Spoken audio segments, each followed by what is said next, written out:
Hey, it's Soul, and welcome back to Warcraft Weekly, the only show I think that is reminding you that it has been 1 year since the launch of Battle for Azeroth. For real, it's been that long. 12 dungeons, 11 bosses, 10 world bosses, 9 raid bosses at least in this season, 8 factions, 7 Saurfang cutscenes, 6 zones and those smaller ones, 5 shop mounts, 4 raids, 3 seasons, 2 burnt out capitals, and a war chief that's going to live.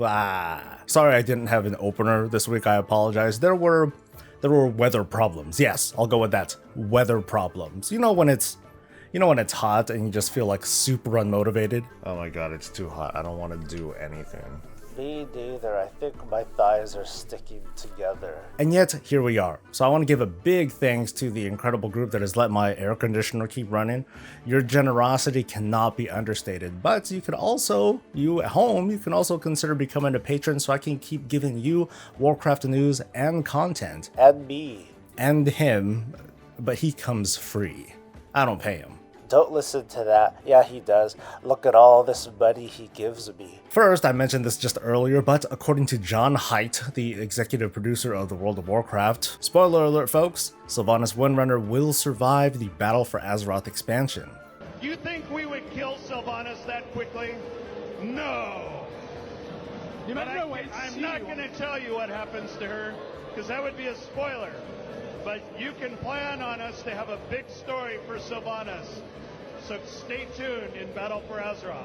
Oh boy, this is not news at all. So Sylvanas is going to survive this expansion, although her reign as war chief is very much in the air. Her story isn't over yet, so what could be going down? Speculation, of course, is abound, and I have my own, but I'll just sum it up with 2 words. Hell yeah. That's one word. It's a play on words, man. It doesn't work. Hell yeah, hell yeah. Man. Without getting into it too much, I suspect that the relationship between Sylvanas and Helya runs deep. I posted a video a while back that touches on this prediction, and in the near future I'll do a big expansion speculation thingamajigger for fun, because that's the hotness. But regardless of just how transparent we think the story has become, this expansion reflects on what I think is a lesson to learn from BlizzCon 2016. When game director Ian hasn't been heard from for a while revealed that we would eventually go to Argus, the homeworld of the Burning Legion. But this was like a year in advance. Spoiler alert, man. I like that we're still left guessing with what's going to happen in 8.3, what we'll do, and where we'll go. After learning that we would be traveling to Argus, the speculation wasn't on what or where will things happen, but more like how we eventually get there. There was still plenty of speculation on that, but the big WTF moment of an Argus reveal, that was an opportunity lost. That's one thing that still interests me about this story. It's being able to look forward to what happens next. There's a lot of small plots that are happening almost simultaneously.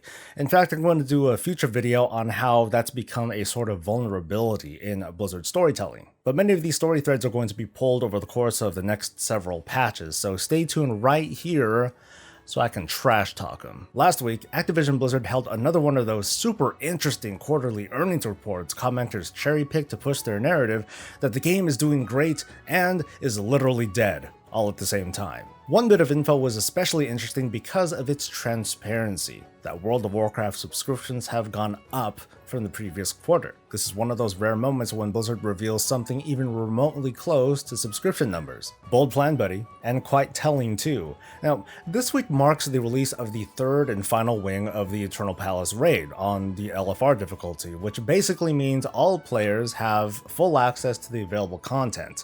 You can consider patch 8.2 as done. Hearing that sub numbers have gone up since last quarter isn't what I would call a indicator if 8.2 is like a super awesome or successful patch, but more so it's that 8.2 interested players enough to get people to resubscribe and check things out. So by that metric, 8.2 fulfilled that goal. No, it was definitely when Blizzard held guns to our heads and told us to buy this mount and sub for 6 months or die. Let's also not forget that in less than 2 weeks, some expansion called World of Warcraft Classic is going to launch worldwide. And if the forums are of any indication, half the Earth's population will be playing WoW Classic because the other half is playing Final Fantasy XIV. So another reason for the sub game prior to Classic's launch was that maybe people came in to check out BFA. No, technically they have to sub. and then pay money to buy Biffa, but if they're just here for Classic, they'd be doing Legion content at best. Hey, thanks, Mr. Technicality, you done derailing the argument?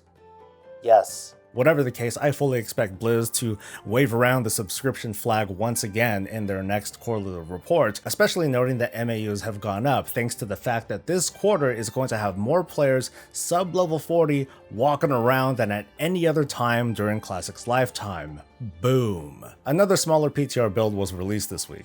It's another light one, probably because specific members of the current WoW team are helping out the Classic WoW team to ensure that there's another smooth launch, and that's probably causing some sort of temporary bottleneck. We've actually seen a lot when it comes to game systems and visuals, but not a lot of story, and hey, who doesn't like to have their speculation ground to dust? This week's highlight includes hints and clues about a possible questline in Gilneas, of all places. Is Gilneas finally going to be retaken and populated? Is Blizzard laying down the foundation for a Worgen heritage armor? And what would that look like?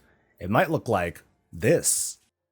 Or this. Okay, fine, maybe it'll look like that, but I like this. There's also some incomplete data mine info on the future Recruiter Friend rewards coming in the patch. WoW had pulled a set of cosmetic gear that basically makes you look like a good old-fashioned explorer or adventurer, but this version is incomplete. Also, unlike me, they were also able to get a decently colored version of a skin featuring this thumbnail of a complete look.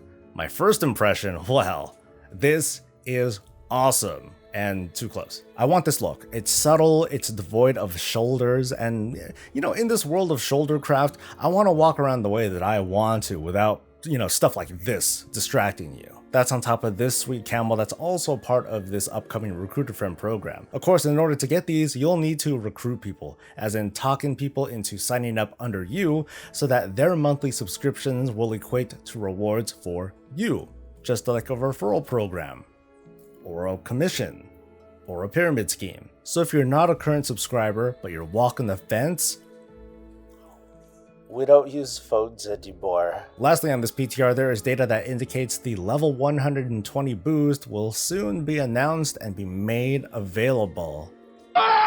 It's the end of the world. The cash grab act of Blizztards are milking us again, making leveling suck, to encourage buying more boosts. Or maybe they're just setting up the character boosts you typically get when you buy a new expansion box. Well, I don't need any stupid boost. Leveling just takes a day anyway. So with this boost coming, it's yet another indicator that patch 8.2.5 is going to be considered current by the time BlizzCon comes November 1st. And if I'm wrong, I'll eat 2 orders of chicken and waffles as punishment. Delicious punishment. You can almost certainly expect that when the pre-order for the expansion is made available, me and my guild, we're gonna have our phones busted out because we have phones, pre-ordering that and whatever the heck Warcraft stuff Blizzard decides to peddle to us, and we'll probably buy that real time, like expansions, Warcraft 3 Reforged, stuff at the gear store, all before switching our phones back to Diablo Immortal. The expectations for what's going to be revealed in November are going to be, without a doubt, super high. So for example, in the upcoming expansion, if Blizzard is announcing, hey, we're going to reimagine character progression from top to bottom, or from the bottom up, as I hope, it would make the idea of having a character boost have a sort of dirty taste. Like, come on, if you're gonna sell me on this newfangled WoW leveling experience, don't give me a boost to bypass that at the same time. But of course, there's another side to it. If Blizzard suddenly said, hey, we're gonna stop doing boosts because that doesn't seem right, but we're still gonna charge you the same price for the expansion, and you know they would, people would be pretty pissed. Now that I have you foaming at the mouth, now's a good time to move on to some classic news. This week, players around the world logged on to reserve their names and characters on the actual servers they'll be playing on August 27th in a worldwide launch, as long as you have a subscription that pays for both the classic and the current game. Yes! One more box to meet my WoW shillin' requirements. At this rate, they'll get back to you on the media badge. Heck yeah. To reject you. Aw. And in a big win for classic players, Blizzard is opening up an additional PvP realm for each region. Couple that with the warnings that Blizzard has been giving on more impacted realms, like the one that sounds like a badass, and the one that sounds like hentai, it's a great courtesy from Blizzard in an effort to give the best starting experience possible. The debate rages on though. Are there enough realms? Or are there too much, actually? There's a compelling argument that Blizzard should respond to demand with an appropriate supply, even with the layering technology that they'll be employing during the first phase. However, there is an equally compelling argument that Blizzard should not repeat history by front-loading this availability of servers only to be confronted with a fragmented and heavily imbalanced arrangement of communities down the line. Which brings me to the age-old question: why not just merge servers? Now, some would say that news of merging servers would look bad to investors, but speaking just for myself, come on, what? To me, that's just a myth that's being accepted as an acceptable argument. I think the problem with merging servers back then was simply the scale at which Blizzard had to work with. The US region alone has hundreds of realms, so I don't see a merging solution that would be a satisfactory experience. Not for the investors, who cares about them? I'm talking about the more important people who would actually be affected by the change, the players. That mindset might have been what led to this whole coalescing of realms that we see today, which is still an intrusive and jarring experience. I think that for Classic, realm merging is possible because there's a smaller number of realms to work with, but then you also have to just consider the very basic question: why even bother merging? A realm is, well, it's like any other community. You open your doors, people come in, hang out, and plant roots. Sometimes people move between different communities that suit them better. However, you don't take two smaller, struggling communities and just drop them on top of the other expecting anything close to harmony. Over time, WoW Classic servers, just like the servers of yesterday, are going to create their own identity that gives it a certain uniqueness compared to others. That sense of community is something I think Blizzard does not want to compromise, especially here in Classic. It's anyone's guess, but I wouldn't be surprised if Blizzard at best announced the opening of additional realms at the end of Phase 1. Because consider measurements like the current server list, which flags the realms based on how many characters were created since earlier this week. Now consider who did and who did not create their 3 characters as soon as the Classic realms opened. Current subscribers are more than free to just hop in and make characters. I mean, they're already playing. I did this, a handful of my guildmates did this, but this is a more accurate measurement of interest, not commitment. How many among these players are sure that they'll be dedicated players and not just seasonal tourists? Much like me, there are going to be people that check in every now and then to see what's up, and then dip out. Of course, there are current subscribers that are absolutely dying to hop into Classic, as well as former players who subscribed early on so they can reserve their name. But there are going to be a lot of people that are waiting until the very last minute to subscribe in like the first hours, days, and weeks of Classic's launch, because they refuse to give Blizzard a single dime before then. By the end of the first week, there's a fair likelihood that every realm here is going to be full and players are going to be beating down the walls for Blizzard to add more realms. But what about the second week, the third, or the fourth? Now, of course, Blizzard could just open up more realms if they felt like it. Or maybe they'll just increase the number of layers to fit more people in. It's not unreasonable to think that a big surge in subscribers is going to be followed up by a big dip. Not because they don't like Classic, but maybe because their nostalgia is satisfied, and they'll come back another time. The point of this whole thing is that it's really hard to predict what's going on, and Blizzard is taking these kinds of actions, being very conservative, because it's easier to go this route than the other routes, because the other route is what we have now. I think that if Blizzard is going to make any sort of action on this, it won't happen until layering comes to an end, the end of the first phase. And because of the nature of world bosses, which is coming in the next phase, layering absolutely has to end, otherwise it doesn't become layering anymore, it becomes sharding and, well, it'd be a mess. So if there's still a very high number of concurrent players on a bunch of servers by then, it would be a good idea to open up a few more realms to spill people over, since layering is going to be gone. Follow that up with transfers from the most heavily impacted realms and ta-da! After that, people can just deal with a queue and that's it going forward. Next week on the 20th, the WoW Classic team is going to hold a Reddit AMA over on the Classic WoW subreddit, so you can get plenty of non-answers there. The last bit of Classic news is also doubling up as the What of the Week, where I take a choice comment somewhere out there on the internet, and I make too big of a deal of it. It appears that among Classic WoW's most prolific streamers and YouTube personalities, isn't this where you rib me? You're not even worth it. Damn, savage. Streamers have announced their plans to make their home on the Faerlina server over on the US region.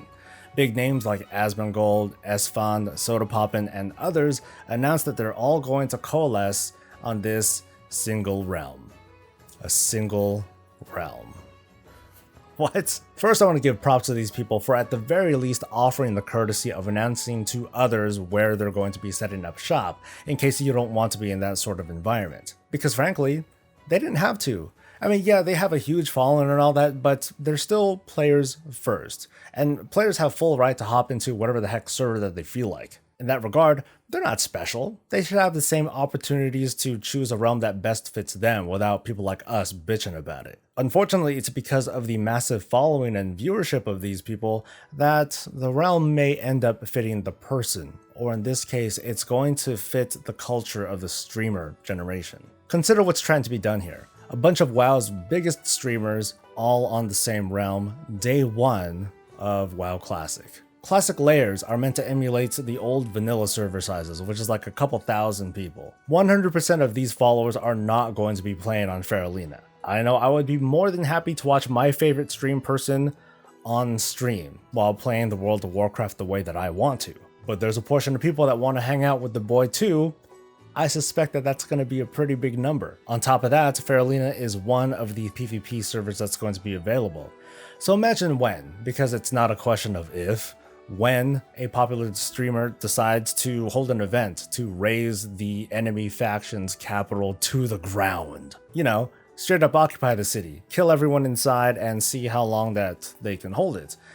Setting aside the question of server stability, whether the server can actually handle that sort of load, at the very least, it would be incredibly disruptive to other players. Then again, people who have been shopping for servers, with any luck, they've been doing a good job of educating themselves and they know exactly what they're signing up for. In this case, you get in, you choose a faction, and then you choose a fandom to hang out with. The reason their announcement made me go, what, is based on a guess, which is based on doubt. Because I have some serious doubts that streamers are going to have the resolve to stay all together on a single realm for very long. It'll probably be fine in the beginning. In fact, it's because of layering technology that it's possible for these large fandoms to be on simultaneously. But what about a couple months down the line when they turn off layering and a streamer decides to hold like some massive event?